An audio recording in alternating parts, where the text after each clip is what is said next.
ఈ మాల మహానాడు అటు మాదిగ దండోరాన్ని రాష్ట్రాన్ని రామణ కాష్టం లాగా తీర్చారు అంటే మీరేం సమాధానం చెప్తారు సార్? ఎవరి ప్రయోజనాల కోసం వాళ్ళు పనిచేస్తున్నారు.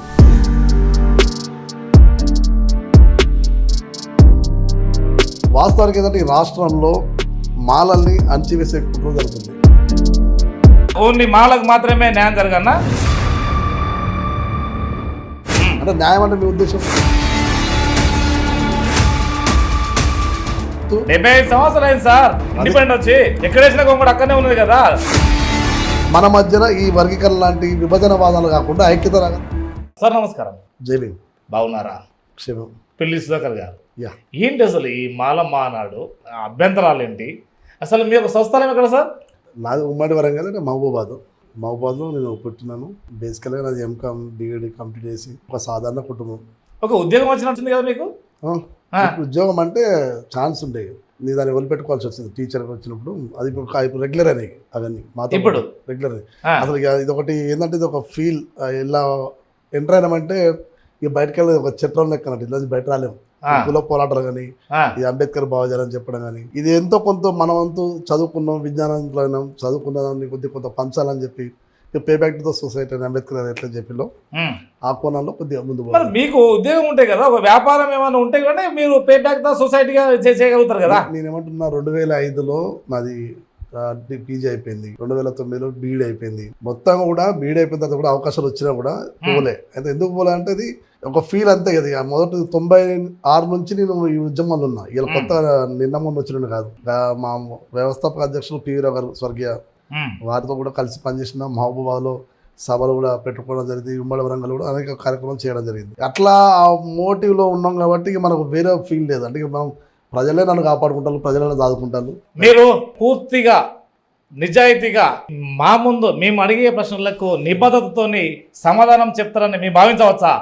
100% 100% పారదర్శకంగా ఉంటుందని భావించవచ్చా? మా ఉద్యమమే పారదర్శకత. సరే, అసలు విషయానికి వద్దాం. అసలు ఏంటి ఈ మాల మహానాడు అటు మాదిగ దండోరాన్ని రాష్ట్రాన్ని రామణ కాష్టం లాగా తీర్చారు అంటే మీరేం సమాధానం చెప్తారు సార్?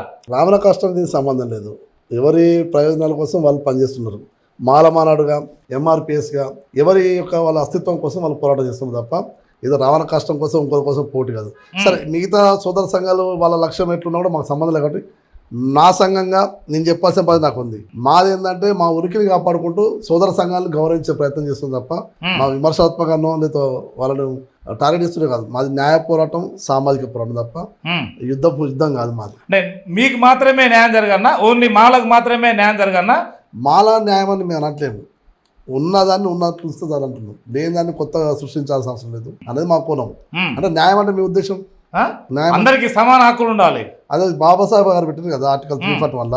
అదే మేము వాడుతున్నాం. కొత్త మళ్ళీ సపరేట్ ఎందుకుంటున్నాం మేము. అంటే ఏదైతే మైనారిటీ వర్గాలు ఉన్నాయో, ఏవైతే ప్రభుత్వం నుండి లబ్ధి పొందలేకపోతున్నాయో ఆ వర్గాలకు కూడా ప్రభుత్వ పథకాలు కావచ్చు, లేకపోతే రాజకీయ హక్కులు కావచ్చు, ఏది వాళ్ళ శాతం కావచ్చు, వాళ్ళు కూడా బెనిఫిట్ చెందాలి కదా.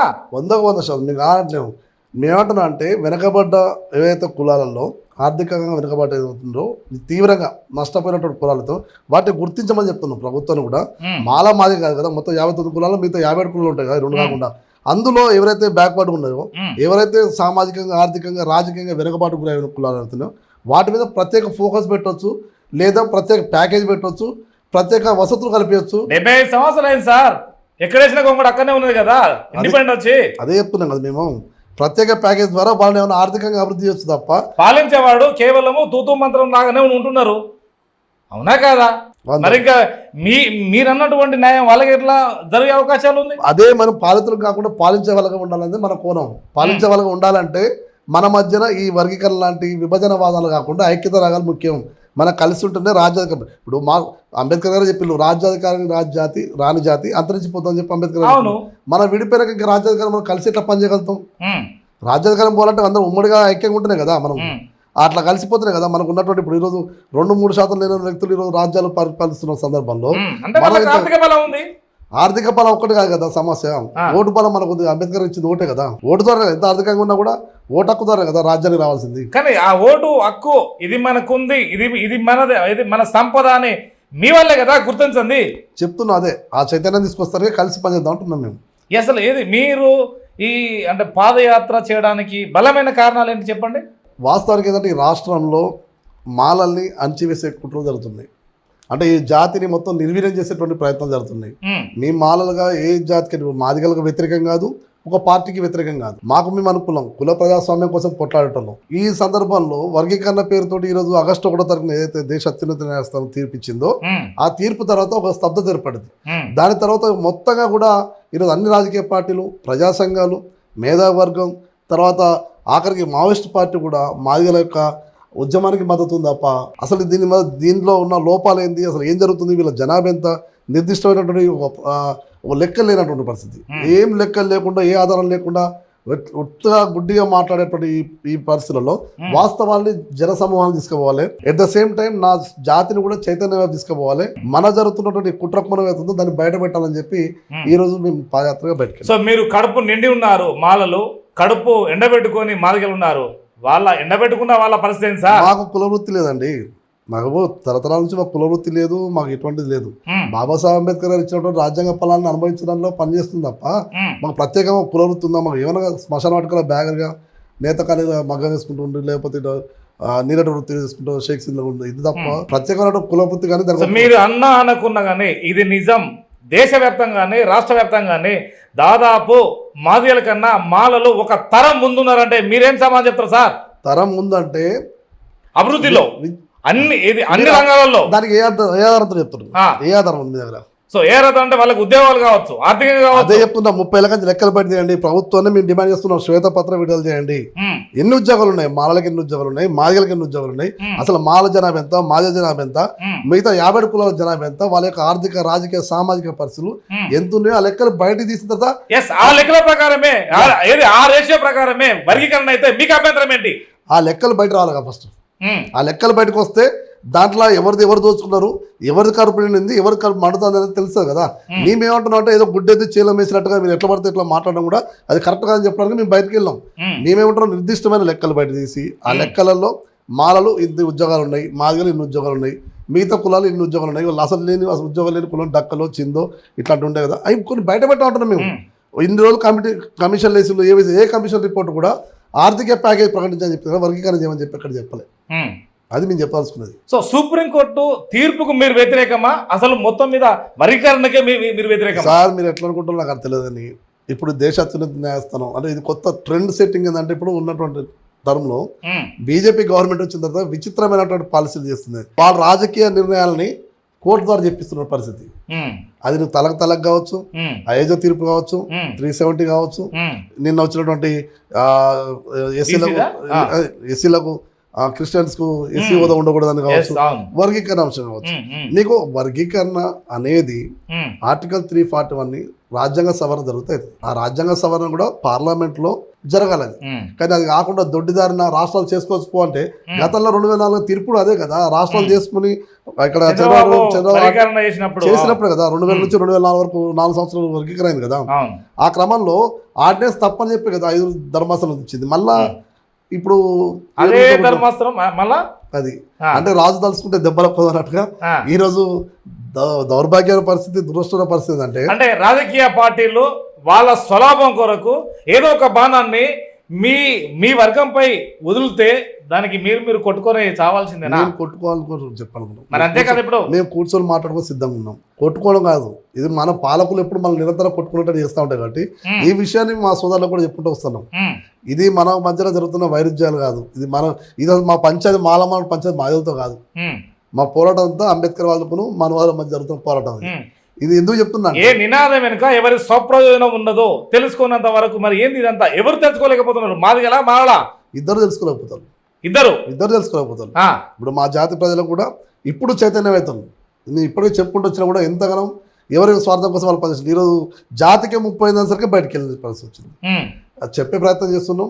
అందరికి 100% తెలుసుకోలేకపోయినా కూడా కనీసం 50% తెలుసుకున్నా కూడా ఆ యొక్క చైతన్యం సరిపోతుంది అనేది నా ఆలోచన. సో మీ పాదయాత్ర ద్వారా ఎలాంటి చైతన్యం తీసుకొస్తున్నారు? నేను చెప్తున్నా కానీ ఇంతకుముందు మాలల మీద విష ప్రచారం, మాలలు మనవాదులు అంటూ లేదా మాలలు ఈ తెలంగాణలో తక్కువ ఉన్నారని చెప్పడం కానీ మాలలు మొత్తం కూడా మాదిగల యొక్క కంచంల సొమ్మును కంచంల మెతుకును గుంజుకొని తింటున్నారని చెప్పి ఏదైతే ప్రాపగండం ఏదైతే అబద్ధ ప్రచారం కొన్ని ఏళ్ళుగా చేస్తా ఉన్నారు 3 దశాబ్దాలుగా అది తప్పు అని చెప్పడానికి మేము బయటకు వెళ్ళాం ప్రచారంగా. ఈరోజు తీర్పు వచ్చినటువంటి తీర్పు కదా గైడ్లైన్స్ గైడ్లైన్స్ అది అనేది జస్ట్ వర్గీకరణ అనేది ఎస్సీ ఎస్టీ ఉపవర్గీకరణ రాష్ట్రాలకు చేసుకోవచ్చు చేయమని చెప్పలే, చేయమని తెలంగాణ చేయండి ఆంధ్ర చేయండి చెప్పలే. మీ దగ్గర ఉన్నటువంటి నిర్దిష్టమైనటువంటి లెక్కలతో అవసరమైతే చేసుకోండి అని చెప్పింది. ఆ కోణంలో మేము ఏమంటున్నాం అంటే ఈ రోజు మా మీద జరుగుతున్న ఈ ప్రాపగండ మొత్తం మీ దోచుకు తిన్నట్టుగా ఏదో చేస్తున్నట్టుగా ఇది తప్పని చెప్పడానికి మా పాదయాత్ర భద్రాచలంలో అక్టోబర్ 25న ప్రారంభమైంది. ఇప్పుడు హైదరాబాద్ కేంద్రంగా నిన్న ఈ రోజు మనకు గట్కేసర్లో 1000 కిలోమీటర్లు చేరుకోవడం జరిగింది. మొత్తం ఈ పాదయాత్రలో మా వర్గాలను చేతన చేయడం కాకుండా ఈ 1000 కిలోమీటర్ల పాదయాత్రలో మానవులకు ఎలాంటి అభద్రత భావం ఉన్నదని మీరు భావించారు? మేము ఒకటే చెప్తున్నాం, రాజకీయ చైతన్యం తక్కువ ఉంది మాలో. ఉన్నవారు వాళ్ళ స్వార్థాల కోసం ఉంటారు తప్ప మిగతా వాళ్ళు రాజకీయ చైతన్యం తక్కువ ఉంది. అవగాహన కూడా లేదు చాలా మంది కూడా. అసలు గ్రామాలలో మాల మధ్య పంచాయతీ లేదు, నాయకుల మధ్య పంచాయతీ నడుస్తుంది. ఆ గ్రామాలలో సీరియస్ వర్క్ ఏంటంటే తెలంగాణలో ఈరోజు ఏదో పంచాయతీ కాదు, సాంప్రదాయకంగా సోదరభావంతో మాల మాదిగలు కలిసి ఉన్నటువంటి ప్రాంతాలు మొత్తం కూడా అన్ని చోట్ల కూడా వరుసలు పెట్టి పిలుచుకుంటారు. ఏదో సుప్రీంకోర్టు తీర్పు వల్ల మాల మాదిగలను అంతరాలలో దూరం చేయడం తప్ప దగ్గర చేయడం అయితే ఏం కాదని భావిస్తున్నారా? 100%. దానివల్ల తీర్పు గైడ్లైన్స్ మేము చెప్పేదంటే దానివల్ల మనం విభజించి పాలించుకొని మనం కొట్టుకోదాన్ని మేము చూస్తా ఉన్నట్టు సందంగా ఈరోజు పాలకులు వ్యవహరిస్తున్నారు. దానివల్ల మాల మాదిగలు ఇద్దరు నష్టపోయే ప్రమాదం ఉంది. ఎందుకంటే ఇది మొత్తం మాదిగ జాతిని మొత్తం లేదా మాల జాతి మొత్తం దాదాపు 4 దశాబ్దాల పోరాటము సఫలీకృతమైన మందకృష్ణ మాదిగా చెప్పుకుంటున్నారు కదా. మేమంటున్నాము అది నిజమే కదా, తన కృషికి అదైతే ఫలితమే కదా. నేను మాదిగల విజయంగా నేను భావించట్లేదు, నేను మాదిగ సోదరుల విజయంగా నేను భావించట్లేదు, ఇది మనువాదుల విజయంగా భావిస్తాను. ఎందుకంటే మనువాదులు నిరంతరం ఇప్పుడు మనువాదం అంటే ఏంది? నిచ్చెన మెట్ల కుల వ్యవస్థ. నిచ్చెన మెట్ల కుల వ్యవస్థ బ్రాహ్మణు తల నుంచి క్షత్రుడు, భుజం నుంచి తొడల నుంచి వైశ్యుడు, పాదాల నుంచి శూద్రుడు ఎట్లయితే వర్గీకరింపబడటో ఎట్ ద సేమ్ దళితులు కూడా ABCD అనే వర్గీకరణ కూడా తీసుకొచ్చి సేమ్ పాలసీ సేమ్ సిస్టమ్ అదే రకంగా ఇప్పుడు పాలకులు కూడా అదే అంటే మనువాదులు కూడా ఆ రకంగా కులాలే అంతరించిపోవాలి అని మనము ఒక యుగానికి మనం వెళ్ళే సమయంలో మళ్ళీ మాది మాకు కావాలని కొట్లాడడం ఇది ఎంతవరకు సబబు అంటారు? కులాలు అంతరించిపోవాలంటే ఇది పెద్ద ప్రాసెస్. అది కులాలు అంతరించిపోవాలంటే మొత్తం సంపద మొత్తం జాతీయం చేయబడాలి. జాతీయం చేయబడితే అందరూ ఎవరి దగ్గర వాళ్ళకు ఆర్థికంగా బలోపేతంగా ఉంటారు, సామాజిక బలం ఉంటారు. అప్పుడు కులాల ప్రస్తావన రాదు. కొన్ని కోట్ల వ్యాపారాలు కోట్లు ఉన్న వ్యక్తులు వాళ్ళు మాక్సిమం ఇంటర్ క్యాస్ట్ మ్యారేజ్ ఉంటారు. ఎస్సీ కానీ అంటే వాళ్ళకు కులం అవసరం లేదు, పైసలు ఉంటాయి. ఇప్పుడు మన ఏంటంటే మధ్యతరగతి కుటుంబాల కంటే కులం ప్రస్తావన వస్తూ ఉంటుంది.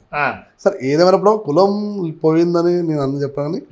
ఏదైనా కూడా మనం కులం ప్రజాస్వామ్యంగా ఉండాలి, అంటే కులం మూర్ఖత్వంగా ఉండదు. కులం ప్రజాస్వామ్యం మన కులాన్ని ప్రేమించుకుంటే పక్క కులాన్ని సాటి కులాన్ని గౌరవించేటువంటి పరిస్థితుల్లో ఉండాలి. మాలలో మాదిగలను అసలే సహించారు, కనీసానికి పక్కపన్న కూడా కూర్చోబెట్టుకోరు అని కూడా పలు సందర్భాల ఉన్నటువంటి వాస్తవం. ఇది నిజంగా అంటారా? అది మీరు చెప్తున్నారో మరి ఎవరు చెప్పలేదు అనేది తప్పుడు ప్రచారం. అది చాలా తప్పుడు ప్రచారం. మాలా మాదిగలు ఐక్యంగానే ఉంటారు, కాకపోతే వాళ్ళ దగ్గర కంచం పొత్తు మంచం పొత్తు లేకపోవచ్చు కానీ స్నేహితం ఉంది. ఎందుకంటే కంచం ఇప్పుడు ఒకటే రక్త సంబంధంగా ఉంటున్నాం, మ్యారేజ్ చేసి చాలా చోట్ల కూడా మ్యారేజ్ మాల మాదిగలు చేసుకున్న సందర్భాలు వేల మంది ఉన్నారు ఇంటర్ క్యాస్ట్ మ్యారేజ్ అని. అది ఇప్పుడు ఈ ఉద్యమాలు చేసి రెచ్చగొట్టే ప్రకటనలు తప్ప కింద గ్రౌండ్ రియాలిటీ వేరే ఉంది. గ్రౌండ్ రియాలిటీలో మాల మాదిగలు ఐక్యంగా ఉంటారు. ఇది సైద్ధాంతిక పోరాటం, మీరొక పోరాటము వారొక పోరాటం. ఏంది అసలు దీనికి ముగింపు అనేది ఏమైనా ఉంటుందా ఉండదా? అసలు ముగింపు అంటే అసలు ఈ పోరాటమే అసంబద్ధం ఉంటుంది, అశాస్త్రీయము, రాజ్యాంగ విరుద్ధం. రాజ్యాంగ విరుద్ధం అన్నట్టు పోరాటం పట్టుకుని దీనికి ముగింపు ఉండదా అంటే రాజకీయ అవకాశాల కోసం, రాజకీయ అవసరాల కోసం, ఓటు బ్యాంక్ రాజకీయ కోసం దీన్ని ముగింపు పలకడానికి పాలకులు ఇట్లాంటి కుట్రలు చేస్తుంటారు తీర్పు ద్వారా. దాన్ని మేము తిప్పికొట్టడానికి మేము ఎప్పటికీ సిద్ధంగా ఉంటాం. ఎందుకంటే ఇప్పుడు 16% ఉన్నటువంటి ఎస్సీ వాళ్ళు 5% ఉన్నటువంటి అప్పర్ క్యాస్ట్ వాళ్ళ పైన ఎందుకు మీకు యూనిటీ లేదు, వాళ్ళకు ఒక యూనిటీ ఉంది? యూనిటీ అని కాదు, ఇక్కడ వాళ్ళ మా యూనిటీని దెబ్బ కొడతారు. ఇట్లా నేను చెప్తున్నాను కదా, వర్గీకరణ అనేది కూడా మా యూనిటీని దెబ్బ కొట్టేది. వాళ్ళు నిరంతరం వాళ్ళ పని ఇదే. ఒక రాష్ట్రం ఓట్లు కావాలంటే ఓట్లు కావాలి, వీళ్ళు ఐక్యంగా ఉంటే. ఇప్పుడు అసలు వర్గీకరణ ఉద్యమం వచ్చిందే బీఎస్పీని రాష్ట్రంలో దెబ్బ కొట్టారు. కాళేశ్వరం గారి యొక్క భావజాలాన్ని, అంబేద్కర్ పునాదులు ఇక్కడ ధ్వంసం చేయడానికి చేసినటువంటి ప్రయత్నం వర్గీకరణ వాదం. ఆ టైంలో ఇక్కడ తెలంగాణలో, ఆంధ్రలో అంటే ఉమ్మడి రాష్ట్రంలో మొత్తం కూడా అంబేద్కర్ కాన్సెప్ట్ బాగా పెరుగుతుంది. ఈ మొత్తం నీలిరంగ జెండాలు పెరుగుతున్నాయి. ఇది కొత్త సిస్టమ్ స్టార్ట్ అయింది. కాంశీరామ్ గారు బాగా చైతన్యం తీసుకొస్తుండు. ఈ దెబ్బ కొట్టాలంటే అప్పటికే మళ్ళీ ఈ కారంచెడు చుండూరు ఉద్యమాల ద్వారా దేశవ్యాప్తంగా చర్చ, ఎస్సీ స్టేటస్ చట్టం, ఇవన్నీ మింగుడు పడకనే అప్పుడున్నటువంటి కాపులు కావచ్చు, లేకపోతే అగ్రకులాలు ఏవైనా కానీ ఆధిపత్య కులాలు, అగ్రకులాలు కాదు ఆధిపత్య కులాలు, ఎవరికి వాళ్ళ కులం ఆధిపత్య కులాలు ఏవైతున్నాయో ఆధిపత్య కులాలు చేసిన కుట్రలో భాగమే ఈరోజు వర్గీకరణవాదం. వాళ్ళు ఎప్పటికూ మనల్ని ఏదో ఒక సందర్భంలో వివరిస్తూ ఉంటారు. కాబట్టి మనం ఐక్యంగా ఉండేది మన కాన్సెప్ట్. అట్లా సో మిగతా వారికి మీలాగా రాజకీయ పదాలు కావచ్చు, ఉద్యోగాలు కావచ్చు రానంత వరకు వాళ్ళ పోరాటం ఆగదు కదా సార్. ఎక్కడ రాలేదు రాజకీయాలు. మేమేం చెప్తున్నాం సార్, నిర్దిష్టమైన లెక్కలు చేయమంటున్నాం. నిన్న మొన్నటి దాకా ఇప్పుడు ఒక 2-3 మాకు ఎంపీలు ఉండొచ్చు కానీ ఇద్దరు, నిన్న మొన్నటి దాకా అసలు మాకు ఎమ్మెల్యేలు ఎంపీలు ఎంత తక్కువ ఉన్నారో మీకు తెలుసు తెలంగాణ గవర్నమెంట్లో కూడా. ఓకే, తర్వాత రాజకీయ అవకాశాలలో అన్ని అవకాశాలలో కూడా చాలా వెనకబడి ఉన్నారు మాలలు కూడా. నేనేమంటున్నా అంటే అసలు మీరు లెక్కలు లేకుండా ఇట్లా గంపగొత్తగా మాట్లాడద్దు, ఇట్లా గుడ్డిగా మాట్లాడద్దు. మేము మొదటి చెప్పేది ప్రభుత్వాన్ని కూడా మనం ముఖ్యమంత్రి గారిని కలిసినాం, మేము మా ఎమ్మెల్యేతో కలిసిన ముఖ్యమంత్రి స్టేట్మెంట్ ఇచ్చారు కదా, మేము అదే చెప్తున్నాం. ఈ యొక్క రాష్ట్రంలో మేమే అన్ని రాష్ట్రాల కన్నా మేమే ముందు ఉంటాము, ఆ కోకిల ఆ వర్గీకరణ ఏదో మేమే చేస్తాము, ఆ ఫలాలు ఏదో ఆ అన్ని వర్గాలకు వచ్చినట్టుగా మేము చూస్తామని కూడా హామీ ఇచ్చారు కదా. తొందరపడి కోకిల ముందే కూర్చున్నట్టుగా ముఖ్యమంత్రి గారు చట్టసభలో అంటే అసెంబ్లీలో ఉన్నప్పుడు ఆడ 565 పేజీలు సుప్రీంకోర్టు తీర్పు గైడ్లైన్స్ చదువుతాడు. అది 10-20 పేజీలు కాకముందుకే ఇక్కడ అసెంబ్లీలో నేనే మొట్టమొదటి చేసే రాష్ట్రం అని చెప్పి అని ప్రకటించడం దాంట్లోనే అర్థమైపోయింది అది రాజకీయ కోణం అని చెప్పి.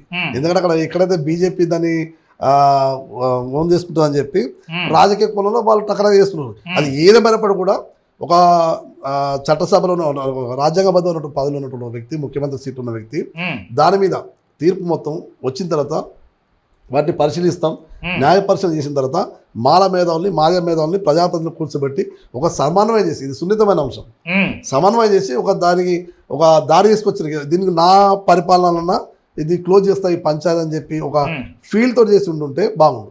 కానీ ఇక ఫస్ట్ ఈ 29 రాష్ట్రాల ఎస్సీ వర్గీకరణ చేసే రాష్ట్రం మొట్టమొదటి రాష్ట్రం తెలంగాణ అని చెప్పి ప్రకటించినప్పుడే అది రాజకీయ ప్రకటన. ఇక్కడ మాజల ఓట్ల కోసం ఆడ బీజేపీని కౌంటర్ చేయడానికి ఇక మాలలు మంచోళ్ళే కదా మనం చెప్పి తింటారు కదా అని చెప్పి ఒక దుర్బుద్ధితోటి అది ప్రకటించింది. ఆ ప్రకటన మీద తీవ్రంగా ఆయన ముందే ఆయన డైరెక్ట్ చెప్పేసిన. సో మాలలు కూడా ప్రస్తుతం చట్టసభల్లో ఉన్నారు, సో రకరకాలుగా ఉన్నారు, పార్టీతో ఉన్నారు, రకరకాలు ఉన్నారు.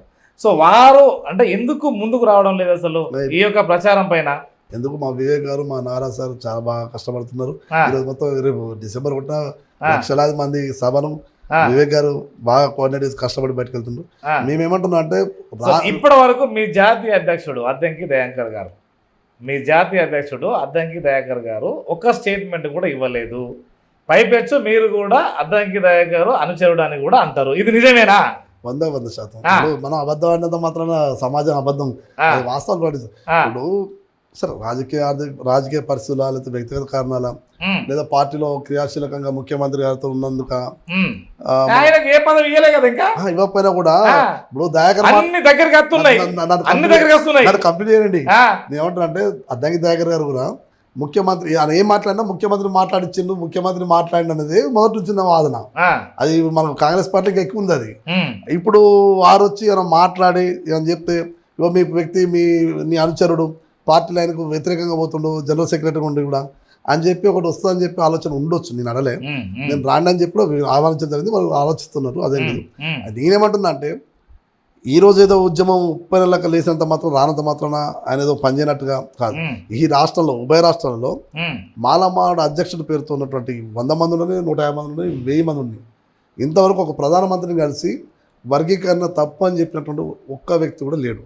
ఉన్న వ్యక్తి ఎవరు అంటే అది డాక్టర్ అద్దంకి దయాకర్ గారే. అది మన్మోహన్ సింగ్ గారు ఉన్నప్పుడు ఉషా మేరా కమిషన్కి వ్యతిరేకంగా పోయి ప్రధానమంత్రి ఏదో నిలబడేదో 2 నిమిషాలు సీట్లలో నిలబడి ఫోటో వేయడం ఇట్లా మన ఎట్లా కూర్చొని సవివరంగా చెప్పడంతో ఆ రోజు వర్గీకరణ ప్రయత్నాన్ని ఆపుకోవడం కూడా జరిగింది. అది మా దగ్గర రికార్డ్, అది అదే బాగా ఉంది, అది ఫొటోస్ ఉన్నాయి, వీడియోస్ ఉన్నాయి. ఉషా మేరా కమిషన్ గ్రామాలలో అడ్డుకొని పిలిపిస్తే నాలంటోళ్ళం పోయి అడ్డుకున్నాం. ఈ రోజు నాలంటూ ఇప్పుడు ఆయన అధ్యక్షుడు, జాతీయ అధ్యక్షుడు, నేను రాష్ట్ర అధ్యక్షుడిని, ఇంత పెద్ద పాదయాత్ర ఇంత పెద్ద స్పందన వస్తుంటే ఆయనకు బలమైనటువంటి ప్రోత్సాహం కూడా ఉంది. నువ్వు వద్దని చెప్పాల్సిన అవసరం ఉంటుంది కానీ ఆయన వద్దని చెప్పలేదు, అట్లా చెప్పి పోవద్దని అంటే ఏమనలేదు. నేనేమంటానంటే సరే ఇప్పుడున్న పరిస్థితుల్లో ఒక తలంచొచ్చు ఉండొచ్చు కానీ అది సందర్భం వచ్చినప్పుడు ఆయన మాట్లాడుతూ కవులు కళాకారులు కూడా దాదాపు వర్గీకరణకు సుముఖమే.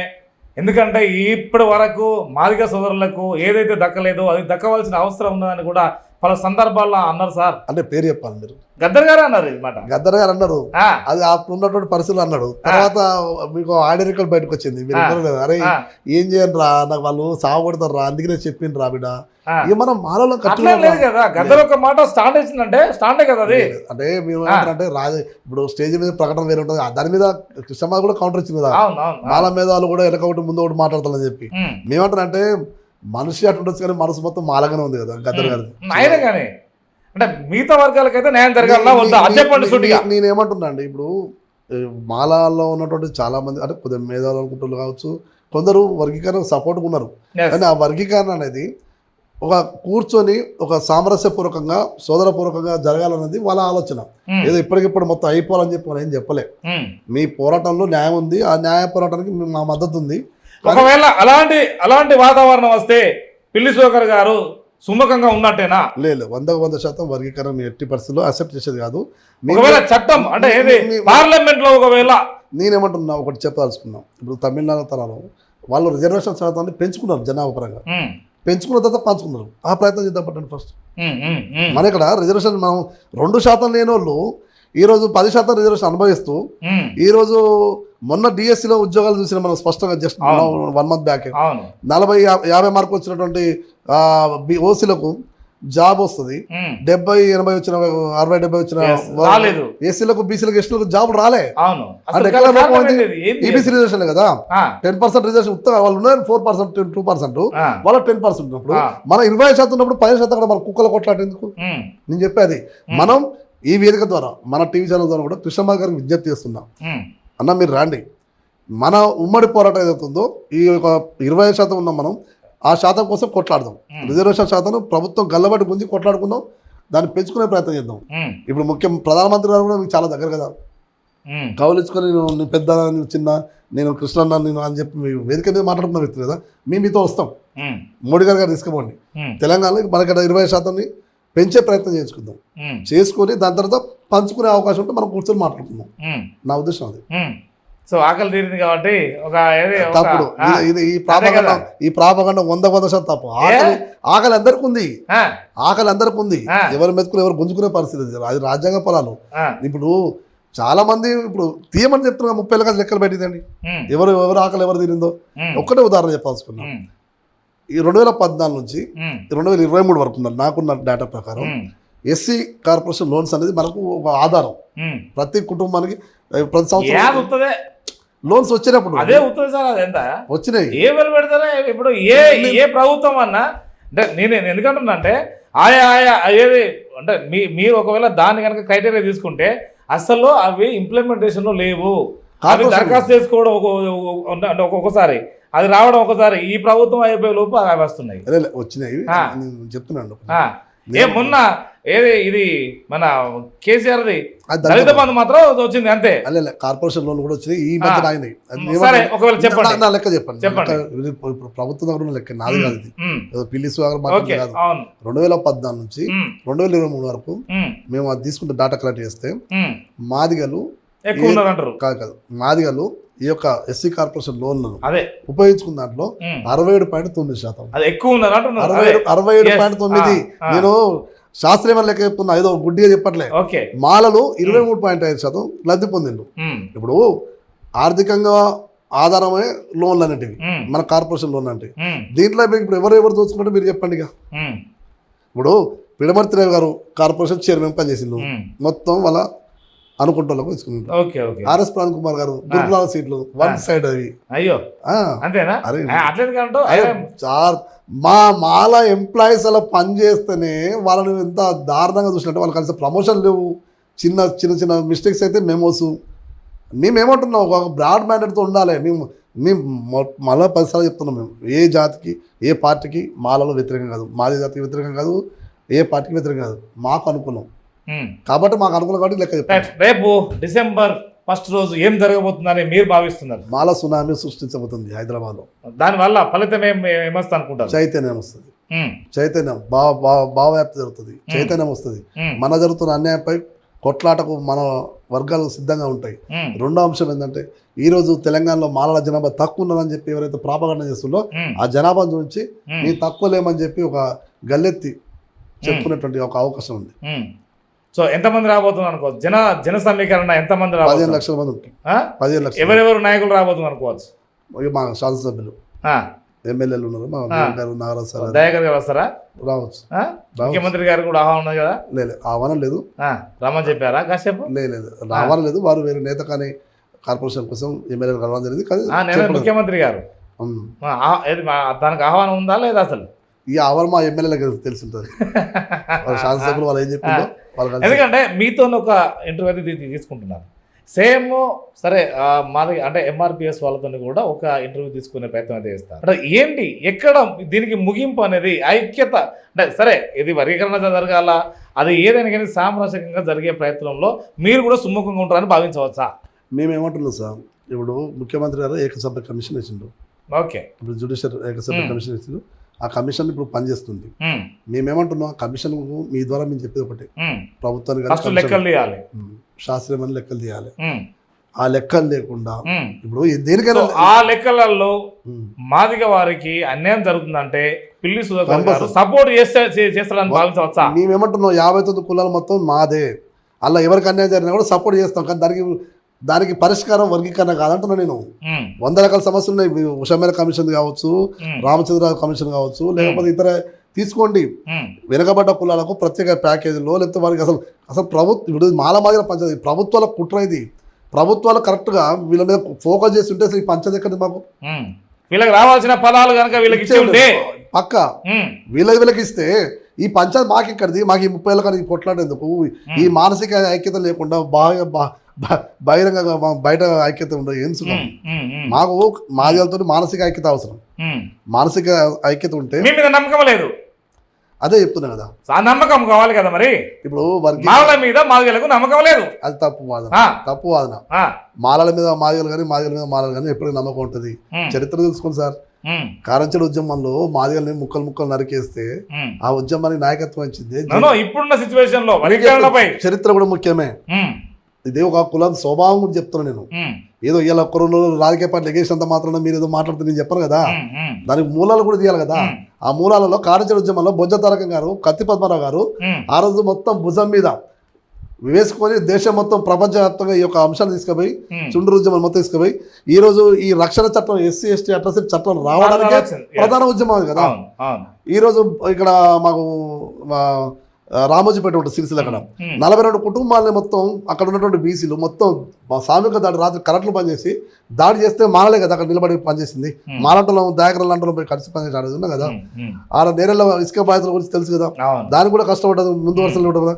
మంత్రి మధుకర్ ఇప్పటికి కూడా న్యాయం జరగదు కదా. దాని మీద మేము లాస్ట్ ఇయర్ ఢిల్లీలో ఏదైతే SC ST జాతీయ కమిషన్ ఉందో దానిపై రిప్రజెంటేషన్ చేసినాం. అక్కడ బాధితులు న్యాయం జరగలేదు, ఆడ CI ఎవరైతే ఉందో వాళ్ళ మీద చర్యలు తీసుకోవాలని చెప్పి రీసెంట్లీ లాస్ట్ డిసెంబర్లో కూడా.